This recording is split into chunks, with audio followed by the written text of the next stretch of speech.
Muito obrigado, Senhor, por esse tempo em que estamos juntos e juntas aqui em torno da Tua Palavra. Muito obrigado, Senhor, porque a Tua Palavra tem sido cotidianamente o alimento para a nossa vida, a luz para o nosso caminho. Muito obrigado porque hoje podemos, mais uma vez, olhar para ela, meditar nela e ter a certeza, Deus, de que de Tua Palavra sairão palavras de bênção, palavras de conforto, de ânimo e de vida. Que assim seja, Senhor, neste momento, que o Espírito Santo nos inspire, que ele abra o nosso entendimento e o nosso coração para acolher essa reflexão. Que a Tua Palavra encontre lugar no nosso coração e seja bastante frutífera, Senhor. É a nossa oração em nome de Jesus. Amém. Amém. Eu ainda não me acostumei muito com essa coisa de pregar olhando para a tela. Então, provavelmente vocês acham diferente o pastor Abel pregando aqui do que presencialmente, né? Mas a gente tem aprendido, né? A gente tem aprendido a se reinventar e a descobrir coisas novas nesse tempo de pandemia. Eu escolhi esse texto por algumas razões, né? É um texto de que eu gosto muito, é um texto que em vários momentos da minha vida ele esteve presente, marcou, especialmente em momentos de grande alegria, né, que eu, como já mencionei para vocês, relembrar essas palavras, né, grandes coisas o Senhor tem feito por nós, por isso estamos alegres, sou adequado. Né? Momentos de bênção, de conquistas, de vitórias, e aquelas horas que a gente está muito feliz e encontra então uma expressão na palavra de Deus e repete as palavras do salmista. O Senhor fez grandes coisas por nós, por isso nós estamos alegres. E me pareceu então também oportuno trazer esse texto nesse dia de ação de graças, em que a gente é convidado e convidada a relembrar, né, a contar as bênçãos, em meio a um momento difícil de luta, percebeu as coisas boas que Deus tem feito por nós. E eu acredito mesmo, e nesse exercício, né, de olhar a nossa vida cotidiana e enxergar as coisas boas, a gente enxerga de fato muita coisa boa. A gente pode dizer sempre, eu acho que todos os dias essa palavra será oportuna, porque todos os dias Deus tem feito coisas por nós, né? Então, grandes coisas Deus tem feito por nós, então há motivo de alegria. E outra razão que eu escolhi esse texto é porque, embora ele fale de alegria, ele não esconde uma realidade bastante presente na vida humana. Então, ele não é negacionista. Jesus não é negacionista. Ele fala da alegria, ele celebra as conquistas, mas também ele traz aqui as lutas, ele traz presente aqui o choro. A palavra choro aparece aqui, as lágrimas estão presentes aqui. E o clamor, né, para que Deus faça coisas novas em favor do seu povo. Então, esse salmo, ele mistura essas coisas que marcam a nossa vida, alegria, choro, riso, lágrimas, plantio e colheita, o passado e o presente, e o projeto futuro, com a palavra de esperança. Então, esse salmo, para mim, eu gosto muito dele, por várias razões, e essa é uma delas. É um texto muito, muito rico. Mas antes de falar particularmente dele, eu queria colocar esse salmo no seu contexto. Né? Esse salmo, ele faz parte de um grupo de salmos chamado de cânticos de romagem, ou cânticos de degraus, ou cânticos de peregrinações. Dependendo da versão da Bíblia, o título subtítulo, né, pode ser alterado, né? Pode ser ter uma outra tradução. Mas se você olhar a sua Bíblia, o Salmo 120 ao Salmo 134, você verá que todos eles têm essa expressão no início. Cântico de romagem, o cântico de peregrinações, o cântico dos degraus, ou de subidas também, é outra palavra que aparece às vezes. O que significa isso? O que significa isso? Significa que era um conjunto de salmos, e salmos são orações e são canções, né? Então são orações e canções que o povo cantava e fazia quando faziam as suas peregrinações para Jerusalém, a casa do Senhor, para adorar a Deus. Então, no mundo antigo, em Israel, acreditava-se que Deus habitava no Monte Sião, que Deus habitava no templo em Jerusalém. E, vez ou outra, as pessoas se reuniam nas aldeias, nas cidades, nos lugares onde viviam, e organizavam peregrinações, romarias, romagens, né, para Jerusalém, para encontrarem-se com o Senhor, para conhecerem a casa do Senhor. Era um momento muito marcante, esse encontro com Deus na sua casa. Então, se você olhar esses salmos, 120 a 134, você vai ver presente, né, algumas expressões. Por exemplo, o Salmo 122 diz: alegrei-me quando me disseram, vamos à casa do Senhor. Às vezes a gente usa esse salmo para falar com o povo da igreja, para animá-los a vir à igreja no domingo, né? Olha só o que o salmista fala, como é bom ir à igreja, né? Eu fico alegre quando alguém convidou para ir à igreja. Não que isso seja ruim, né? Isso é verdade, mas nesse contexto aqui, isso tem um significado muito mais profundo, é muito mais forte do que isso, né? É quando alguém convidava outra pessoa para uma caminhada, uma longa, difícil, custosa caminhada, para chegar a um lugar da habitação de Deus, a casa de Deus. Então, isso representava dedicar muito esforço, investimento, recursos, para chegar nesse lugar. Então, mas era sempre, apesar das dificuldades, um convite, um bom convite, um convite de alegria. Né? E nessa caminhada, né, a Jerusalém, nessas peregrinações, diferentes sentimentos e também desejos, vontades desse povo estavam presentes. Eles são retratados, então, nesses salmos. Né? Então, essa caminhada não era meramente um passeio. O povo não estava passeando em Jerusalém. Era uma caminhada difícil, custosa, perigosa, porque havia no caminho muitos perigos, inclusive de ladrões, salteadores, mas era uma caminhada de um povo sofrido, que busca a ajuda de Deus. A gente simples, gente pobre, gente sofrida, empreende essa caminhada e com muita fé, com muita confiança, porque queriam encontrar-se com Deus e acreditavam que esse encontro com Deus na sua casa seria transformador.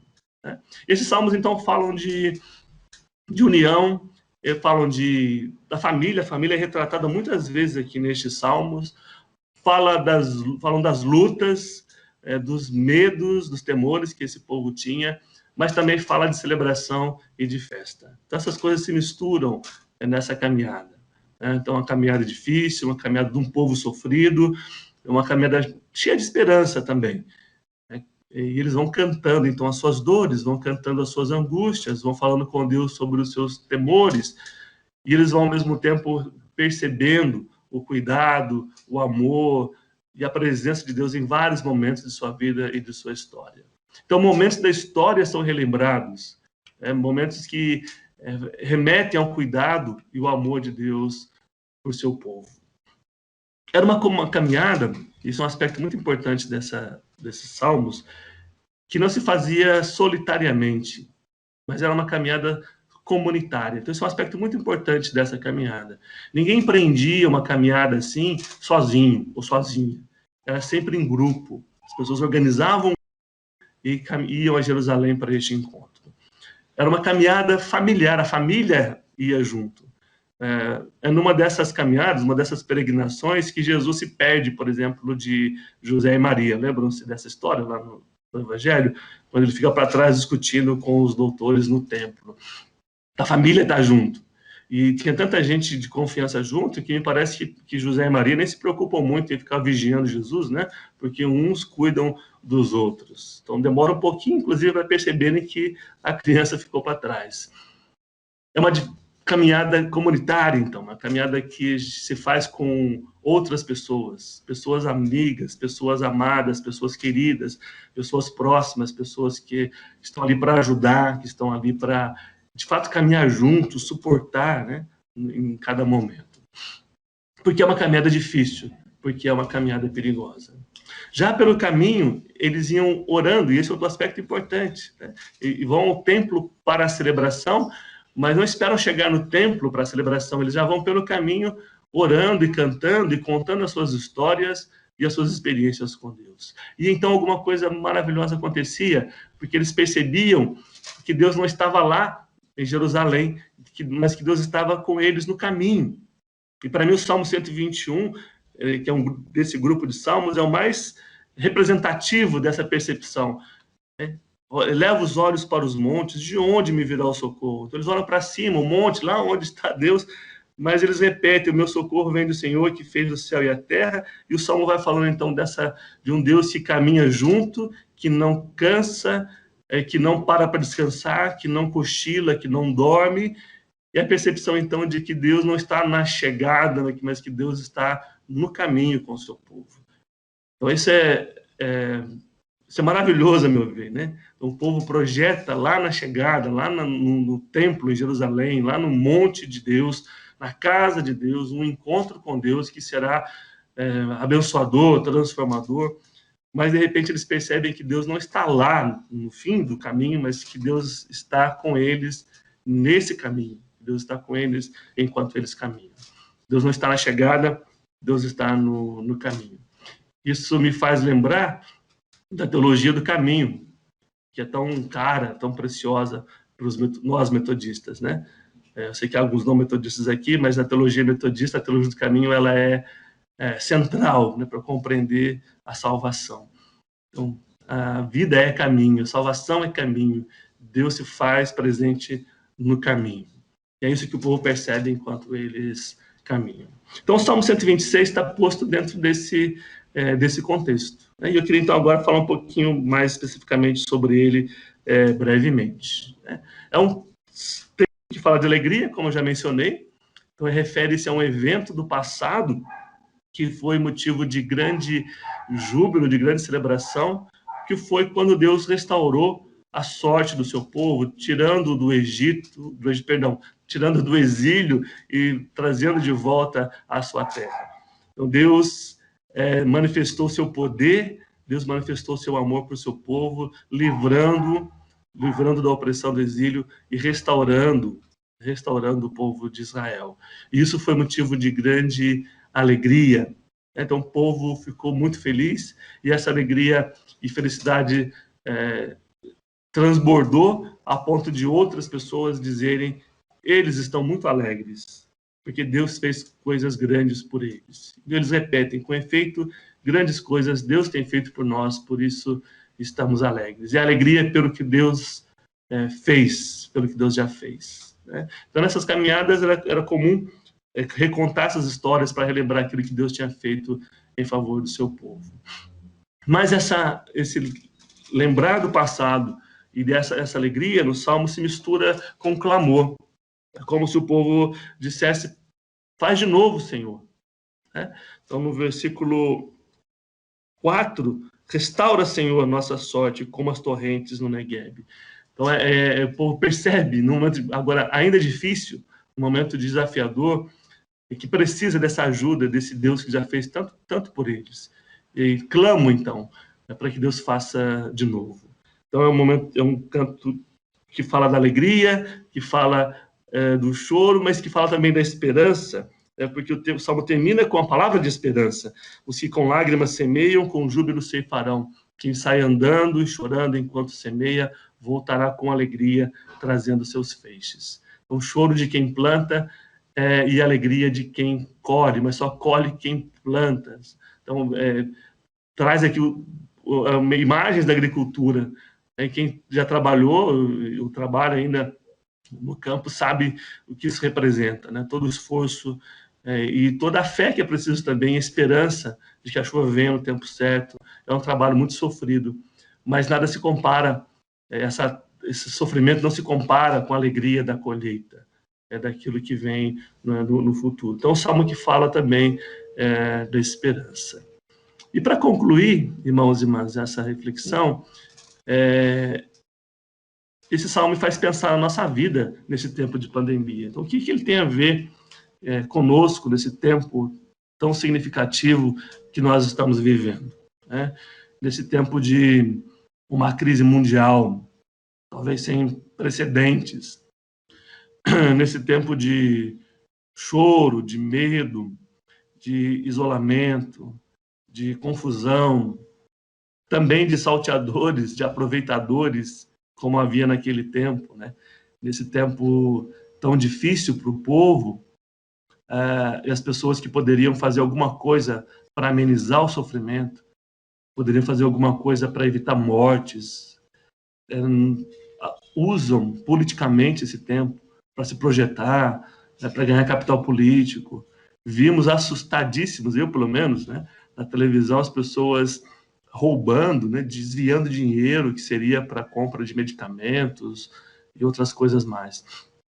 Então, nesse tempo, né, tão difícil, o que esse salmo traz para a gente, né? Nesse dia de ação de graças, né, como celebrar a ação de graças num contexto de choro, de luto, de medo, de incerteza que nós estamos vivendo? Como celebrar o dia de ação de graças num tempo em que a nossa igreja vive também um tempo difícil, um tempo de crise? O que há para celebrar, afinal de contas, né? Eu acho que há muita coisa para celebrar, e é preciso mesmo celebrar, como esse povo nessa caminhada.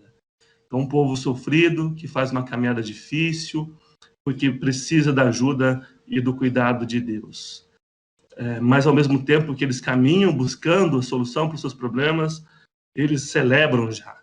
Eles louvam, eles adoram, e eles percebem, então, nessa celebração, que Deus está no caminho com eles e com elas. E é isso que nos anima, irmãos e irmãs. Nesse caminho, nesse momento em que vivemos, Deus está conosco. Isso é muito fácil de dizer, né? Isso é simples de dizer, isso tem sido dito recorrentemente. E às vezes, porque dizemos tanto, talvez isso perca o seu impacto na nossa vida. Mas eu queria muito que a gente não deixasse de perceber o quanto isso é importante, o quanto isso é verdadeiro, e o quanto isso é decisivo em nossa vida.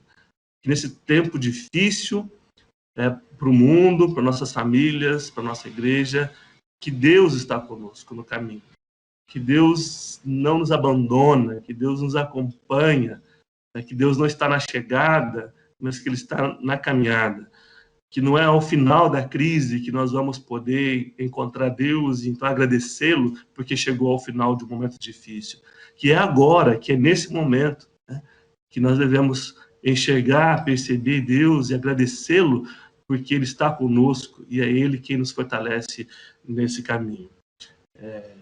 Então, esse dia de ação de graças ele é muito significativo. Talvez mais significativo do que em momentos de alegria, de bonança, de vacas gordas. O dia de ação de graças ele é mais significativo em tempos de crise, porque nos desafia a olhar e a perceber o quanto Deus tem sido decisivo em nossa vida. Deus tem sido misericordioso, cuidadoso, e nós estamos aqui vivos e de pé porque Ele tem cuidado de nós. E não é só Deus que está conosco, né? O povo de Deus está conosco. E é outra coisa marcante dessa caminhada que precisamos perceber. Não estamos sozinhos, não estamos sozinhas, não podemos estar sozinhas, não podemos estar sozinhos. Não se isole, que esse tempo de isolamento social não seja um tempo de solidão, mas que encontremos caminhos e formas de encontrar pessoas que podem nos ajudar nessa caminhada. Aquela pessoa que nos anima, aquela pessoa que nos segura, aquela pessoa que quando nós cansamos e pensamos em voltar atrás, nos põe para frente, nos ergue, ou quem sabe senta conosco embaixo de uma sombra para descansar um pouquinho e conversar sobre as coisas da vida. Nós precisamos muito de nossos irmãos e de nossas irmãs, porque afinal de contas, esse Deus que está conosco no caminho, ele se revela a nós através das pessoas. É nas pessoas que nós percebemos o cuidado e o amor de Deus.